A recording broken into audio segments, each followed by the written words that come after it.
Haleluya.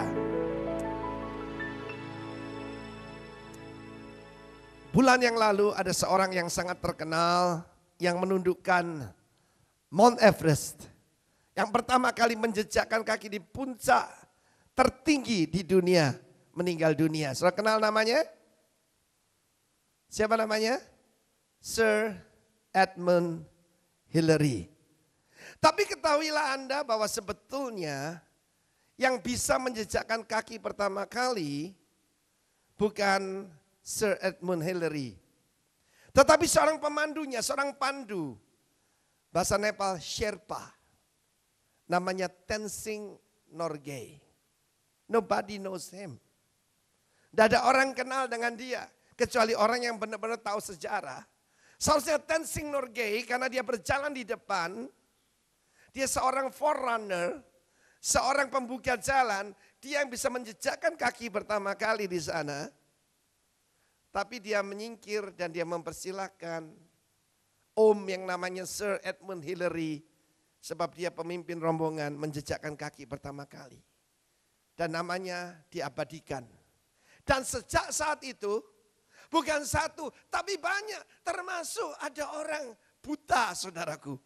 Pernah naik sampai di sana. Terinspirasi karena kalau dia bisa saya juga bisa. Podo-podo mangan segone. Sama-sama makan nasi. Dia tidak makan baut. Dia tidak makan mur. Dia juga makan kerupuk seperti saya. Amin. Tapi tidak banyak orang tahu tentang Tenzing Norgay. Orang sederhana. Dia cuma seorang pemandu yang dibayar. Saudara naik ke gunung bukan hobinya, naik ke gunung adalah penghidupannya. Bukan sekedar hobi. Dan demikian juga, berapa banyak orang mengenal pahlawan Israel yang namanya David. Semua orang tahu itu. Tentang David and Goliath.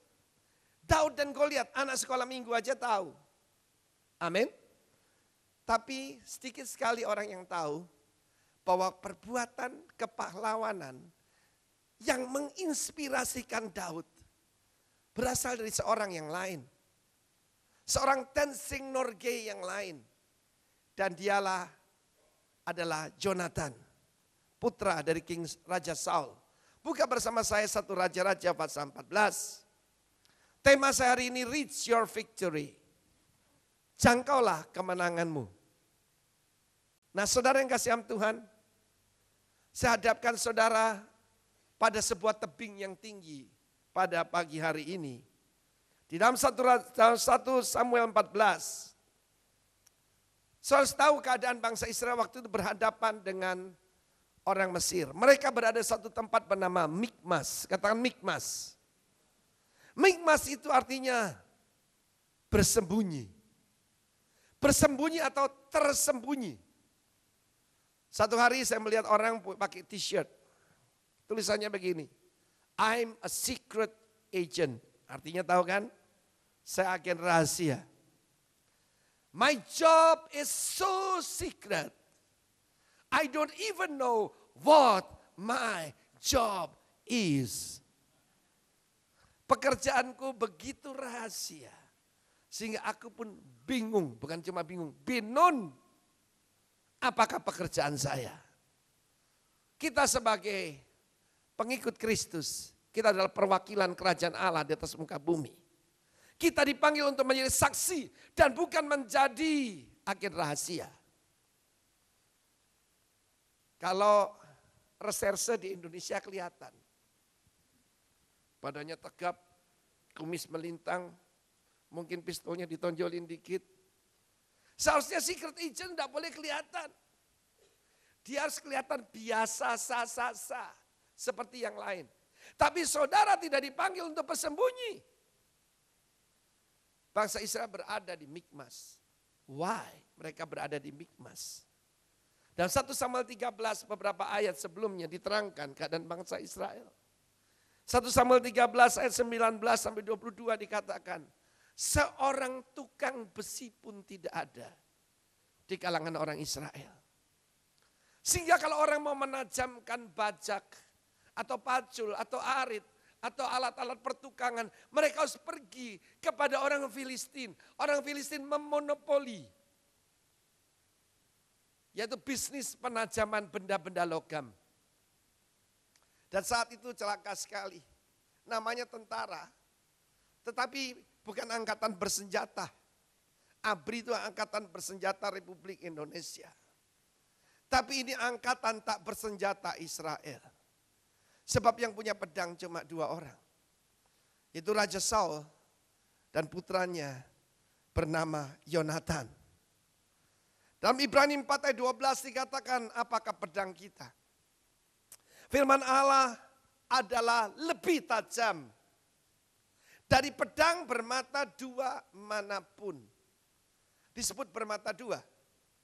Bahasa aslinya adalah bermulut 2. Firman Tuhan itu pedang bermulut 2. Satu keluar dari mulutnya Tuhan, satu keluar dari mulutnya sekitar. Harus sejajar. Dari yang mulutnya Tuhan, Tuhan berkata, aku telah membebaskan kau dari perbudakan di Mesir. Kita berkata amin. Dan kita berkata saya sudah dibebaskan dari perbudakan di Mesir. Amin artinya Tuhan Raja Kesetiaan. Apa artinya? Tuhan Raja Kesetiaan. Tentara tanpa senjata. Ketika kerusuhan di Mataram, Pak Roni itu dengan orang-orang Kristen semua diungsikan ke markasnya Kodim.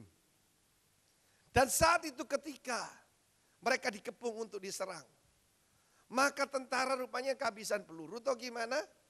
Orang ini semua dipersenjatai dengan apa? Linggis, saudaraku, ya, dengan pentung, seadanya. Jadi mau diadu. Cuma Pak Roni tidak pakai senjata. Dia pakai senjata lebih hebat, saudara. Dia pakai handphone. Dia ada di barisan paling depan. Yang lain bawa pentung, bawa linggis. Dia berkata, masa saya pendeta bawa pentung? Bayangkan saya pendeta bawa linggis. Enggak, dia telepon saya, saudara. Waktu itu saya ada di Jakarta dan saya telepon dia. Pada waktu kerusuhan Mataram tanggal 20 Januari. Saudaraku, tahun 2000 waktu itu. Tahun 2000. Saudara, pada saat itu saya mengingatkan Tuhan akan perjanjiannya dengan kita. Amin. Kita punya yang lebih hebat daripada senjata apapun. Perjanjian kita dengan Tuhan. Firman Tuhan. Saudara tahu bahwa Tuhan Yesus pedangnya bukan di pinggang sini, tapi keluar dari mulutnya. Setiap daripada kita kalau mau berkemenangan harus ada pedang di mulut kita. Oh benar Pak, istri saya Pak, itu lidahnya lebih tajam dari silet. Kalau ngomong selalu menyakiti. Oh yang lain berkata, oh kalau istri saya lebih lagi, dia seperti keris. Alkitab berkata seperti keris. Keris itu pisau berkarat, ada racunnya, sekali menusuk mati. Saya tidak bilang itu wanita saja, tidak. Berapa banyak orang, saudara pernah ketemu orang yang lebih tajam dari silet, saudaraku. Tapi yang keluar dari mulut kita adalah untuk menyerang iblis. Tidak untuk menyerang sesama kita. Amin. Nah di dalam cerita ini, bangsa Israel dengan bangsa Filistin dipisahkan oleh sebuah jurang. Ada tebing sebelah kiri, ada tebing sebelah kanan. Tempat itu namanya Mikmas. Dan selidiki bersama saya dalam 1 Samuel 14, 4. Di antara pelintasan-pelintasan bukit yang dicoba Yonatan menyeberanginya ke arah pasukan pengawal orang Filistin, ada ujung bukit batu di sebelah sini dan ada ujung bukit batu sebelah sana. Yang satu bernama Bozez, yang lain bernama Sene. Di dalam 1 Samuel 14 ayat 1, Yonatan berkata kepada bujang yang mengangkat perisainya, yang mengangkat senjatanya. Bujang sana adalah Naar. Naar itu anak kecil. Seorang hamba yang masih muda, seorang kacung. Jadi dia belum seorang pria yang sudah dewasa. Dia hampir pria. Dia belum pria sejati yang penuh, dewasa penuh, belum.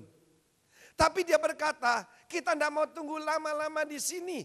Sebab kita mau mengambil, merebut kemenangan kita. Banyak orang itu sangat pasif. Iblis mengajarkan kepada kita apa? Pasifisme. Orang disuruh untuk meditasi. Orang cuma suruh menunggu. Nothing will happen. Kata Jonathan, mari kita menyeberang ke perbatasan Filistin. Filistin ada di sebelah sana. Tebingnya bernama Boses, tebing seperti ini. Bernama Boses, yang satu bernama Zene. Saya mau beritahu saudara apa artinya Sene. Sene itu artinya tempat yang berduri. Apa saudara di tempat berduri hari ini? Engkau disindir bosmu, mana Yesusmu? Engkau dihina oleh istrimu atau direcehkan oleh suamimu. Cari nih Yesus, mana buktinya? Mencocok-cocok kayak duri. Duri selalu berbicara curse, kutuk. Duri berbicara tentang akibat daripada dosa. Dulu sebelum manusia jatuh dalam dosa, semua tanaman itu indah dan tidak ada durinya. Mawar pun dulu tidak berduri. Sekarang ada duri plastik di sini. Amin. Tetapi Boses punya arti yang sangat bagus sekali. Boses artinya putih, kemilau, cemerlang. Saya lihat piano yang indah ini, baby grand piano. Warnanya putih kinclong. Amin. Saya pernah lihat sekarang mode mobil warnanya berubah. Warna yang disukai di Singapura itu putih mutiara. Pearl white. Jadi bukan putih biasa, putihnya itu seperti mutiara. Kinclong. White, surpassing white, glistening. Berkilau-kilau. Putih, kinclong, kemilau. Saudara mau tinggal pilih, sama tinggal di tempat berduri atau di tempat yang penuh kemuliaan, yang kinclong-kinclong, yang mana terserah Anda. Ada banyak orang berkata, betapa malang nasibku, biarlah ku tinggal di sini. Saya mau seperti Jonathan. Saya mau pergi ke perbatasan Filistin dan merebut kemenangan di sana. Amin. Kalau anakmu dikuasai kuasa kegelapan, jangan berkata, Tuhan betapa malang nasibku. Datang dan rebut. Kalau suamimu dikuasai setan, jangan berkata, Tuhan memang sudah suratan takdir. Tidak, engkau bisa merubahnya. Haleluya. Saudaraku, huruf M di tangan kita, tanya semua orang, apa itu? Mas, artinya mati. Yang kanan, motor. Nah buat kita saudaraku, buat anak Tuhan, yang kiri menang, yang kanan mewarisi. Amin. Thorny place. Zene artinya tempat yang berduri. Saudara, kenapa singa-singa itu tidak menelan Daniel? Bahkan tidak menyentuhnya. Padahal sebelumnya, semua yang masuk di sana jadi diciak sama singa-singa kelaparan ini. Sebab ketika dilemparkan, mereka meringkuk. Dan tidak kelihatan seperti manusia. Manusia adalah makhluk yang satu-satunya bisa berdiri tegak di atas kaki. Kalau monyet saudara boleh cukur, tinggalkan kumis sedikit kayak Chaplin. Potong buntutnya, dikasih jas, kasih dasi sedikit. Kasih jas yang ada buntutnya. Disuruh berdiri, bisa salaman, bisa jadi asyir. Tetapi kemudian dia akan merangkak lagi. Biasanya itu ketika manusia meringkuk. Dan singa-singa berkata, Hause, ini kancil.